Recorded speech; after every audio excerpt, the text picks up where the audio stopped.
एक राजा हुए थे नहुसु, जिनके 6 पुत्र हुए थे, यति, ययाति, संयाति, व्यति, कृति। ऐसा सुंदर वर्णन है। एकदा दानवेन्द्रस्य शर्मष्टा नाम कन्यका, सखी सहस्त्र संयुक्ता, गुरुपुत्र च भामिनी। विस्परवा की कन्या शर्मिष्ठा, शुक्राचार्य की कन्या देवयानी, ये सखियों के सहित मिलजुल कर नदी स्नान करने गई। और जब नदी स्नान करने के लिए गई, उधर से क्या हुआ महाराज, भगवान भोलेनाथ का आगमन हुआ।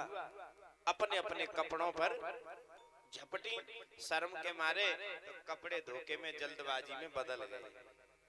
और जब कपड़े बदले तो दोनों में लड़ाई हो गई। शर्मिष्ठा ने क्या किया कि देवयानी को तो कुएं में ही डाल दिया, घर चली आई। उधर से एक राजा है छत्री, जिनका नाम है ययाति, वो उधर से आए, कुएं में देवयानी को देखा, बाहर निकाल लिया। बोले महाराज तुमने मेरा हाथ थामा है, अब तुम ही मुझसे विवाह कर लो। विवाह हो गया। बात पता चली विस्परवा को, शुक्राचार्य को, कि देवयानी को तुम्हारी बेटी ने डाला है। तो महाराज नौकरानी बना करके शर्मिष्ठा को दहेज में भेज दिया। बोले ले जाओ, इसने कुएं में डाला है, इससे ही काम करवाना और तुम आनंद से रहना। अब जिल लेकर के महाराज आ गए नगरों में। इधर राजा रहने लगा देवयानी के साथ में। बुद्धि ऐसी विकृत हुई कि देवयानी से 2 बेटे पैदा हुए, शर्मिष्ठा से 3 हो गए। पता लग गया शुक्राचार्य को कि इसने हमारी कन्या, हमारी बेटी के साथ छल किया है। तो उन्होंने श्राप दे दिया, हे राजा तू विषयांध है, तेरी बुद्धि काम नहीं कर रही है, मेरी बेटी के साथ तूने छल किया है, जा मैं तुझे श्राप देता हूँ कि तू बूढ़ा हो जाए, बुढ़ापा घेर ले। अब वो महाराज बड़ा बूढ़ा हो गया, चरणों में गिर गया, महाराज क्षमा करे। बोले अब क्षमा तो नहीं है, श्राप तो हमने दे दिया है। बोले नहीं, मैं दोबारा जवानी चाहता हूँ। तो बोले जा, तेरे कितने बेटे हैं? बोले 5। बोले जो बेटा तुझे जवानी दे दे, जवानी ले लेना, लेकिन जिसकी लेगा तू जवानी वो बूढ़ा हो जाएगा। इसने सब बच्चों से कहा, सबने मना किया। सबसे छोटे ने कह दिया, पिताजी आपका धरोहर है, आपने दिया हुआ शरीर है, हम कौन होते हैं, आप ले लीजिए। यही हुआ महाराज, पुत्र से फिर पुनः इसने जवानी प्राप्त करी है, फिर विषयों में इसने अपने मन को लगाया है। कई वर्ष व्यतीत हो गए, इसका मन नहीं बढ़ा। विषयों में गिरते गिरते एक दिन देवयानी को ही कष्ट हुआ, देवयानी को गिलानी हुई। कैसा राजा है तू, इतने वर्षों से तेरा विषयों से मोह भंग नहीं हो रहा है। एक कथा सुनाई देवयानी ने। कथा फिर वही 2 मिनट की है, लेकिन कथा अगर 2 मिनट की है, लेकिन जीवन सुधारने के लिए बहुत बड़ी है। खास करके ज्यादातर बड़े बूढ़े लोग ही सुन लेना। हाँ। राजा से कहती है, बोले सुनो, एक राजा था, उस राजा के पास में ना एक बकरा था। राजा ने ढिंढोरा पिटवा दिया कि जो इस बकरे का पेट भर लाएगा मैं उसको अपना आधा राज्य दे दूंगा।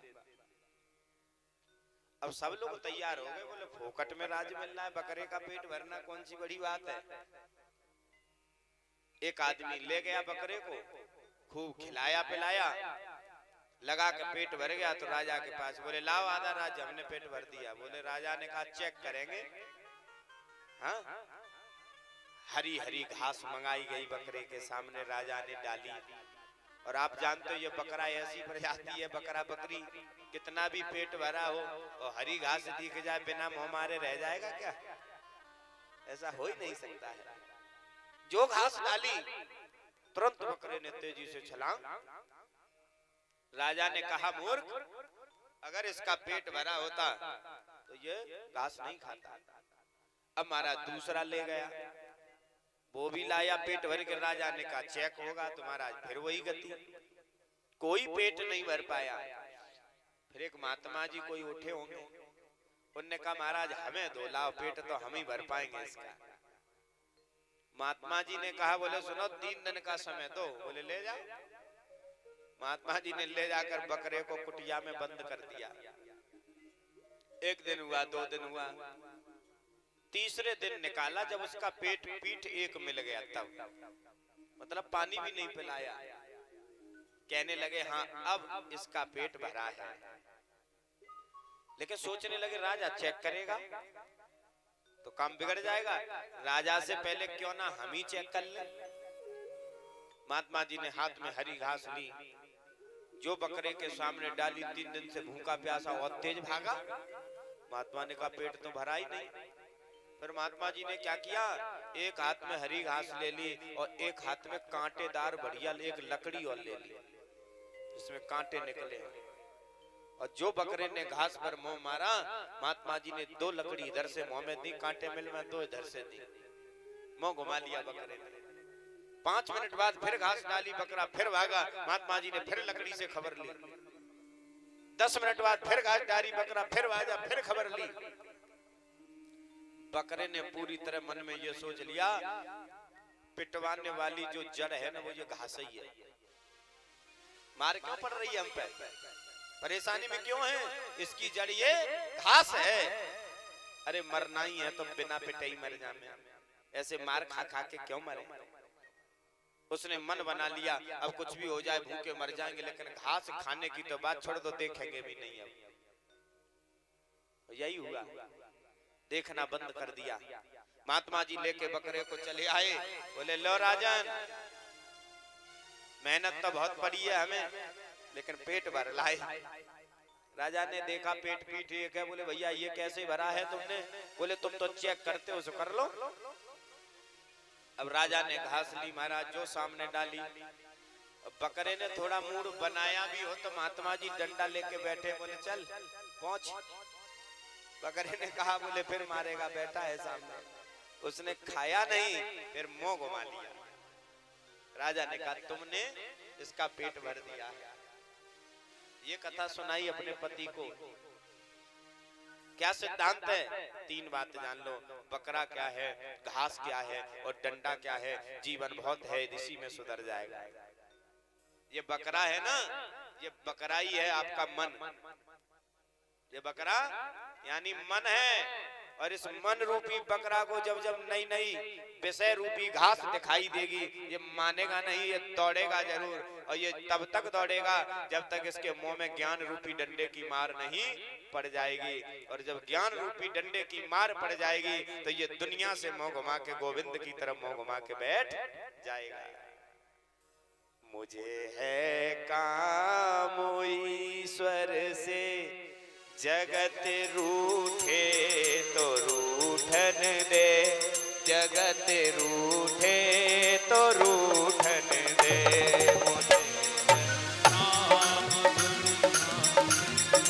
जगत रूठे तो रूठन दे। मुझे है काम ईश्वर से, जगत रूठे तो रूठन दे, जगत रूठे तो रूठन दे। मुझे है काम ईश्वर से, जगत रूठे तो रूठन दे।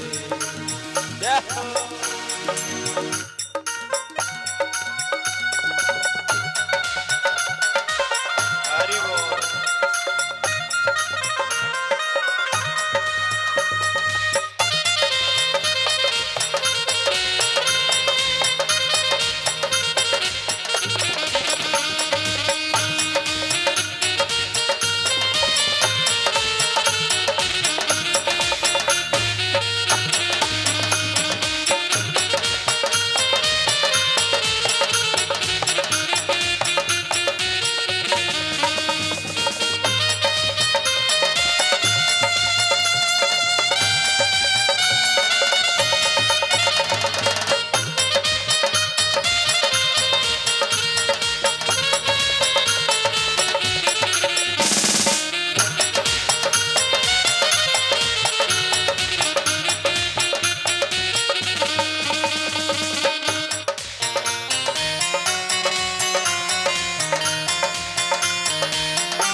धरी सिर पाप की गठरी, मेरे गुरुदेव ने पटकी धरी तेरे पाप की गठरी, मेरे गुरुदेव ने पटकी धरी सिर पाप की गठरी, मेरे गुरुदेव ने पटकी धरी सिर पाप की गठरी, मेरे गुरुदेव ने पटकी।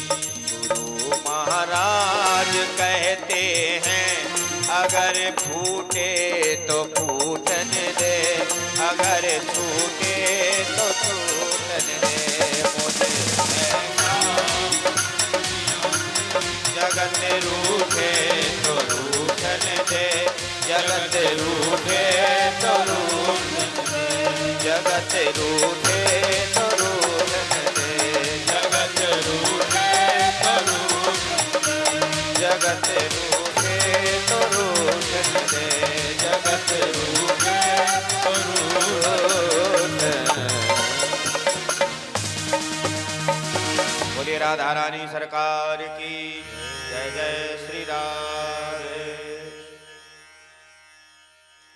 बस उसी समय उन्हें तुरंत बैराग हो गया, पुत्रों को सब कुछ छोड़ दिया, स्वयं भगवान के तप के लिए जंगल में चले गए।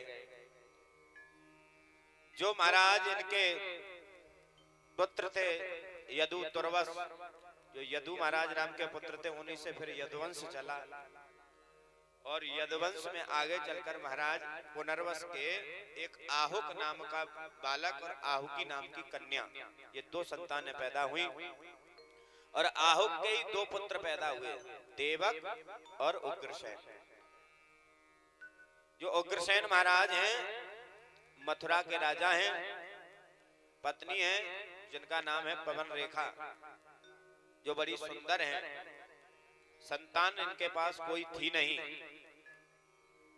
ये भी कथा भागवत में नहीं आती है कि पवन रेखा इतनी सुंदर है, एक बार सखियों के साथ रथ को लेकर के जंगल में अकेली निकल गई, तो वहां एक मायावी राक्षस था जिसका नाम था दुर्मिलिक।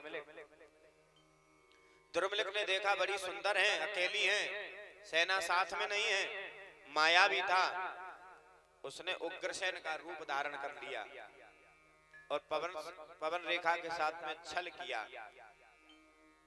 जब उन्हें पता चला तो उन्होंने कहा, बोले दुष्ट तूने ये क्या नीच हरकत की मेरे साथ में। बोले चिंता मत करो, तुम्हारे यहाँ आज तक कोई औलाद नहीं हुई है, अब मेरे ही समान योद्धा बलशाली तुम्हें एक पुत्र प्राप्ति होगी, तुम्हारा वंश चलेगा। सखियों ने पूछा ये श्रृंगार कैसे तहसन, बोले झूठ बोल दिया, बोले जंगली जानवरों से हाथापाई हो गई। नगर में आई, उग्रसेन ने पूछा तो वहां भी असत्य कह दिया। आखिरकार ये हुआ कि उसके प्रभाव से, दुष्प्रभाव से ये गर्भावस्था को प्राप्त हुई और समय आने पर उनको एक पुत्र की प्राप्ति हुई और उसी का नाम पड़ा कंस। क्या नाम पड़ा? बोलो कंस भगवान की। हाँ जरूर बोलिए, जरूर बोलिए। बुलवाई ताई सुने हमें देखे काऊ की तो बोलो।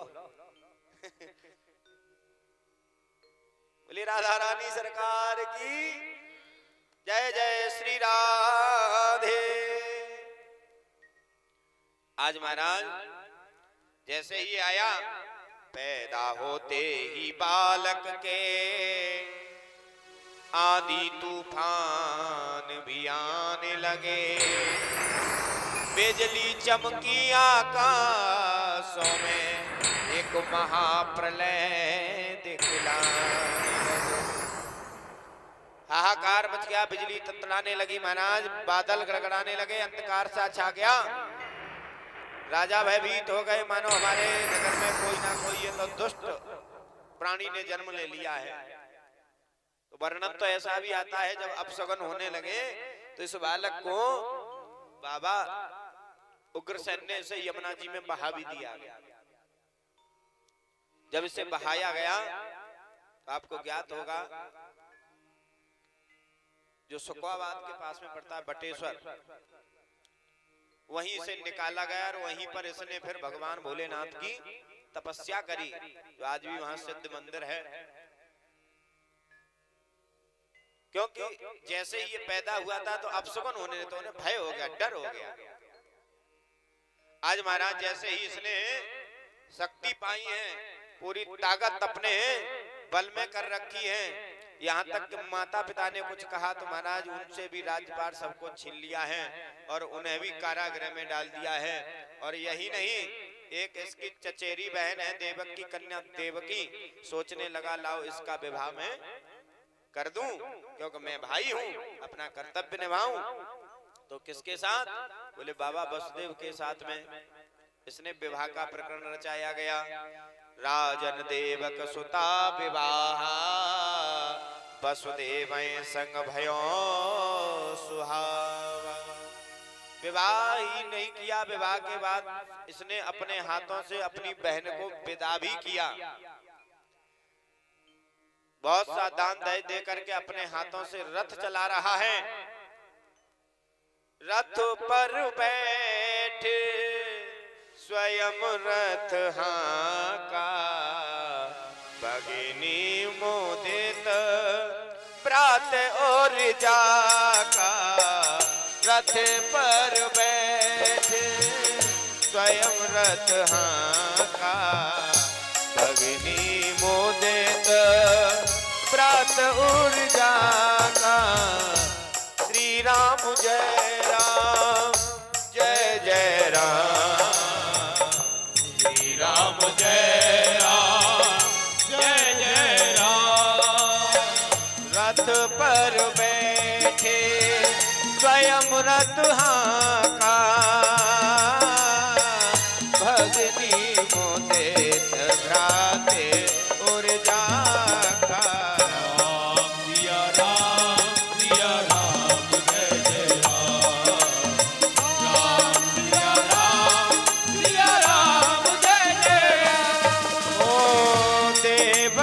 दीना भेंट महाना, ओ सब वेद विधान विधाना। राम सिया राम जय जय राम। राम सिया राम जय जय राम। राजन देवक सोता विवाह,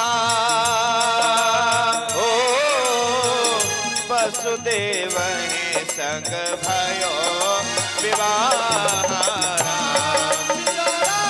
सिया राम जय जय राम। राम सिया राम जय जय राम। राम सिया राम जय जय राम। राम सिया राम जय जय राम। देवक दीना भेंट महाना, खूब भेंट दी महाराज। और रथ पर बैठ स्वयं रथ हाका, अपने हाथों से रथ हाँक रहा है, अपनी बहन को विदा कर रहा है। और जैसे ही विदा करने लगा तो बड़ा प्रसन्न था, बड़ा खुश था। तभी घटना घट गई, आकाशवाणी हुई। अच्छा, देवताओं को भी बड़ा मान लो तभी आकाशवाणी करने की क्या जरूरत थी? कैसे मुसीबत में डाल देते। मान लो अगर ये शांत रहते, आकाशवाणी न होती तो क्या घटना ऐसी परेशानी आ रही? क्या लीला भगवान की, तो भगवान को भी लीला करनी है। क्या हुआ? आकाशवाणी हुई। पतपग्रहणं कंस माभास्याः शरीरवा, आशिष्टा अष्टमो गर्भो हत्वायां बहसे बुधै। पति प्रग्रणम कंस माभास्याः शरीरवाक् आशिष्टाष्टमो गर्भो हत्वायां बहसे बुधै। रे दुष्ट कंस, तू जिस बहन को इतनी खुशी खुशी के विदा कर रहा है, उसी बहन का 8वां गर्भ तेरा काल होगा। देखिए, भागवत में ये नहीं कहा है कि 8वां लड़का काल होगा। कुछ लोगों को यही पता नहीं है कि क्या कहा है आकाशवाणी ने। वो कह देते हैं, बोले कि 8वां बालक काल होगा। इसमें न लड़का लिखा है न लड़की लिखी है, इसमें लिखा है आशिष्टाष्टमो गर्भो हत्वायाम बहसे बधई। इस तेरी बहन का 8वां गर्भ, अब वो जो भी हो, चाहे वो लड़का हो चाहे लड़की हो, आशिष्टाष्टमो गर्भ, वो तेरा काल होगा। और जो महाराज इतनी बात सुनी, बोले मेरा काल और मेरी बहन का 8वां गर्भ। दुष्ट था, हाथ में तलवार ले ली महाराज, मारने के लिए तैयार हो गया। देवकी रोने लगी, बोले वाह भैया, अभी अभी विदा कर रहे थे, तुरंत मारने पर तुरंत ही दानव हो गए। क्या इसीलिए मैंने तुम्हारी कलाई पर राखी बांधी थी? बहन जब भाई की कलाई पर राखी बांधती है ना, तो कामना करती है रक्षे माचल माचल। हे भैया, तुम्हारी कलाई पर जब तक ये बहन का प्रेम रूपी धागा रहेगा ना, तब तक ये तुम्हारी रक्षा करे, और जब तक ये तुम्हारी रक्षा करे तब तक तुम फिर अपनी बहन की रक्षा करना। राखी को जला कर राखी, राखी की लाज ना राखी, कैसा भाई बना तू कसाई बना, ये सोच आंसू ढले। तेरे जैसा भाई ना मिले बहन को, तू तो बड़ा दुष्ट है रे। मारना चाहता है। बाबा वसुदेव समझा रहे हैं, अरे महाराज तुम्हें परेशानी ये है कि तुमने सुना नहीं, हम मरना नहीं चाहते हैं, और जब हम अपनी बहन को ही मार देंगे तो न रहेगा बांस न बजे बांसुरी। तो बोले तुम्हें कष्ट किससे है? बोले कष्ट तो हमें इसी से है। बोले आकाशवाणी ने कहा था कि 8वां गर्भ होगा, लेकिन सुनो तुम एक काम करो, अपने यहाँ में रखो बंदी बना करके, जैसे जैसे बालक होगा हम तुम्हें दे देंगे, मार देना, काम खत्म। बोले बात तो ठीक है, ये भी समझ में आ गई। हुआ भी बंधु यही। तुरंत ही महाराज उसने अपने यहाँ पर इन दोनों को बंदी गृह में डाल लिया। और जब बंदी गृह में डाल लिया, सुखदेव भगवान कहते हैं कि राजन, समय आने पर धीरे धीरे मैया गर्भावस्था को जब प्राप्त हुई और समय आने पर प्रथम पुत्र ने जन्म लिया, कंस को भनक मालूम पड़ी, तुरंत उसने पुत्र को मंगवाया। और जैसे ही कंस ने पुत्र को मंगवाया, हाथ में लेकर के बोले अरे इसे क्या मारूंगा, ये तो बड़ा अबोध है, बड़ा कोमल है। उसे मारा नहीं, छोड़ दिया, उसे मारा नहीं। और जब छोड़ दिया, जैसे ही पुत्र को छोड़ा, अच्छा छोड़ा भी क्यों? सोचने लगा आकाशवाणी ने कहा था कि 8वां होगा, ये तो पहला है, अब इस बेचारे को मार करके मैं पाप क्यों लूं, इसे छोड़ देता हूं। और जैसे ही उसे छोड़ा तो देवताओं में भय उत्पन्न हो गया। अब देखिए देवताओं में क्यों भय उत्पन्न हो गया इसको छोड़ते ही? इसका मतलब देवता चाहते हैं कि ये इसको भी मारे, यही तो समझना है।